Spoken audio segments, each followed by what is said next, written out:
Pozdravljeni, dragi gledalci, v novem Q&A-ju. Današnje vprašanje je sledeče. Pozdravljeni, hvaležna vam bom za razlago, zakaj pride do perikarditisa in kako si lahko pomaga človek, ki mu je že sedenje prevelik napor za srce zaradi te diagnoze.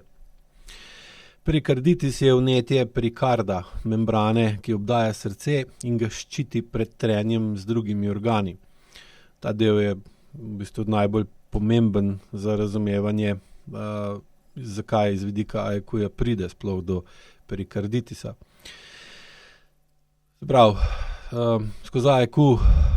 razumemo tako težavo, kot je perikarditis, kot posledico dolgotrajnega fizičnega in čustvenega stresa, ki vpliva na telo in v bistvu ustvari senzorno-motorno amnezijo in pripelje do nepravilnega funkcioniranja določenih, recimo, življenjskih sistemov. V tem primeru govorimo tukaj o povišanem pritisku ali stisnjenosti v prsnem košu. Zdaj, ker je v prsnem košu preveč stisnjenosti ali pa lahko rečemo mogoče tudi stiske, je seveda srce stisnjeno v tem istem prsnem košu in je seveda pritisk okoliških tkiv na srčno ovojnico, na membrano, ki obdaja srce, povišano. In seveda je potem tudi trenje, ki nastane pri bitju srca, ker srce pa mora biti, če ne, nas več ni, povišano. In seveda povišano trenje zaradi premajhnega prostora, prevelikega pritiska vodi v vnetje perikarda in seveda negativno vpliva tudi na delovanje srca. Ker v bistvu ta energija, ta kinetična energija ali pa lahko rečemo vnetje kot tako, ki se sproža v srčni ovojnici, je v bistvu energija, ki bi morala iti v kri. In seveda s to energijo bi se morala kri premikati po telesu. In zdaj, ker se ta energija ne vlaga v kri in njeno gibanje skozi srčni utrip, ampak se vlaga v pregrevanje ali pa vnetje perikarda,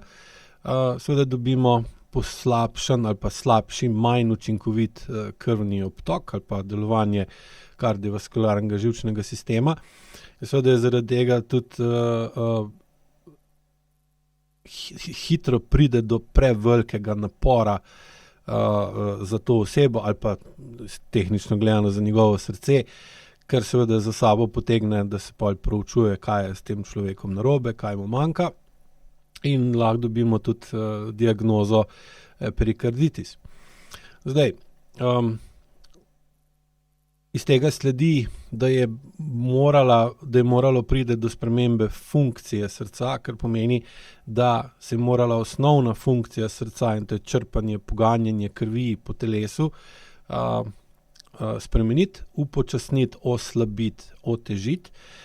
In zdaj, kaj je bilo prej? Ali bi bila prv stiska,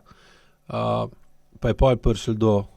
upočasnjevanja delovanja srca, ali je pa prišlo do stiske zaradi tega, da bi se upočasnilo srce, je stvar posameznega primera. Ampak naravni odziv na stisko je, da ustvarimo močno energijo, da ustvarimo dovolj povišano notranjo napetost, da lahko ustvarimo agresivno stanje in s tem agresivnim stanjem aktiviramo agresivno vedenje, agresivni vpliv, in s tem agresivnim vplivom vplivamo na tisto, zaradi česar smo v stiski ali pa smo stisnjeni. Se pravi, ko nas nekaj stiska, pomeni, da nekaj pritiska na nas. In zdaj, če ta pritisk želimo zmanjšati na sebe, moramo delovati v nasprotni smeri. Če želimo delovati v nasprotni smeri, moramo imeti v sebi dovolj potencialne energije, ki jo spremenimo v kinetično energijo, s katero delujemo v smer stran od sebe in na ta način zmanjšamo ali odrinemo od sebe ta pritisk in zmanjšamo stisko. Seveda, lahko in v takem primeru, seveda, ko stisko odpravimo, se zmanjša tudi notranja stiska in nas manj stiska v prsnem košu, nas manj stiska okrog srca in lažje zadihamo in seveda lažje, ko dihamo, lažje tudi bije srce, zaradi tega, ker je v prsnem košu manj stiske, manj, lahko rečemo v tem primeru tudi prostorske stiske in pridemo do tega, da srce zabije in se počutimo pol v redu in nismo več takšni, da nam je tudi recimo temu sedeti težko. Zdaj, do te stiske lahko pride, da je to akutna stiska, ko nekaj izvemo, nekaj začutimo, nekaj spoznamo, se nam nekaj takega zgodi, kar na nas ustvari močen pritisk in v bistvu nas stisne pri srcu, ko recimo nam nekdo pove nekaj, kar je zelo neprijetnega in podobno, ali pa ima neke dolgoročne negativne posledice. In tukaj imamo recimo akutno to stisko, ki seveda je tudi takrat, ko je akutna, poveča trenje med srčno ovojnico in okolico in pride do, lahko bi rekli, na nek način akutnega perikarditisa, sem pač tako akuten, pol mine, pa ni problem. Seveda, če pa ta stiska dolgoročna ali pa dlje trajajoča in postane kronična in ne moremo se odzvati na to stiskanje in stisko z agresivnim vedenjem, s katerim odrinemo od sebe ta pritisk, potem se pa seveda lahko stanje spremeni v kronično in dobimo perikarditis in seveda potem tudi če ne smemo se postaviti zase, če ne smemo določiti, kaj nas to stiska, zakaj smo v stiski, kdo nam povzroča, kdo ali kaj nam povzroča to stisko, pa seveda je pol tudi neprimerno, nezaželeno ali pa nedovoljeno, da se odzovemo agresivno na tako stanje, čeprav je to telesno, nagonsko dejanje, nagonski odziv. In zdaj, če to recimo je en od staršev, običajno je tako, da nas vedenje enega od staršev ali pa odnos enega od staršev spravlja v stisko, kot otroka ali pa tudi kasneje kot najstnika. Mi pa se ne smemo upreti, postaviti proti ali pritisniti nazaj na tega, recimo v tem primeru starša, da on spozna, da nam vede ali pa ne vede, hote ali pa ne hote povzroča stisko v življenju, spremeni svoj odnos do nas in s tem odpravi pritisk in stisko v nas. Če tega ne moremo narediti, moramo tudi ukrotiti, obvladati ali pa potlačiti naraven, spontan, avtentičen odziv na tako stanje in to je odrivanje od sebe ali pa umik stran od takega okolja in seveda v takem primeru, ker moramo zmanjšati verjetnost spontane in avtentične reakcije, čustvenega odziva, je potem potrebno tudi zmanjšati učinkovitost delovanja telesa, zmanjšati učinkovitost produkcije, ustvarjanja potencialne energije in sposobnosti, da to potencialno energijo prenesemo v določena tkiva v telesu, ki lahko to potencialno energijo krvi spremenijo v kinetično energijo gibanja, s katero potem lahko naredimo ali rečemo nekaj ali skretnje naredimo gibe ali kombiniramo. Zdaj v funkciji krvi kot prenosnika potencialne energije sem že govoril v parih prejšnjih Q&A-jih, pa si lahko tudi pogledate, če želite. In seveda v takem primeru je logično in tudi praktično, da se zmanjša učinkovitost delovanja kardiovaskularnega sistema, ker s tem v bistvu imamo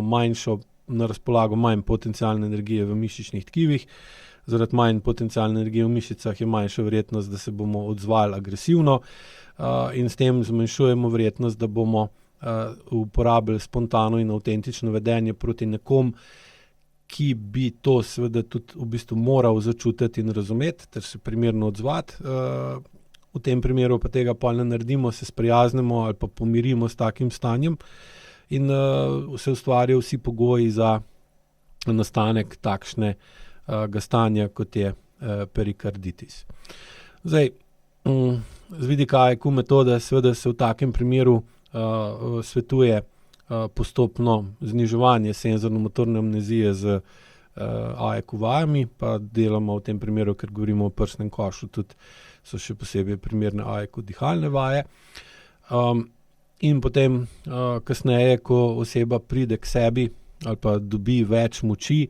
in dojame, da lahko na določene načine svoje zavesti vpliva na stanje stiske v prsnem košu, ter začne potem tudi počasi razumeti, zakaj je do te stiske prišlo, ker to so običajno lahko stvari, ki so že desetletja stare ali pa se že desetletja ponavljajo.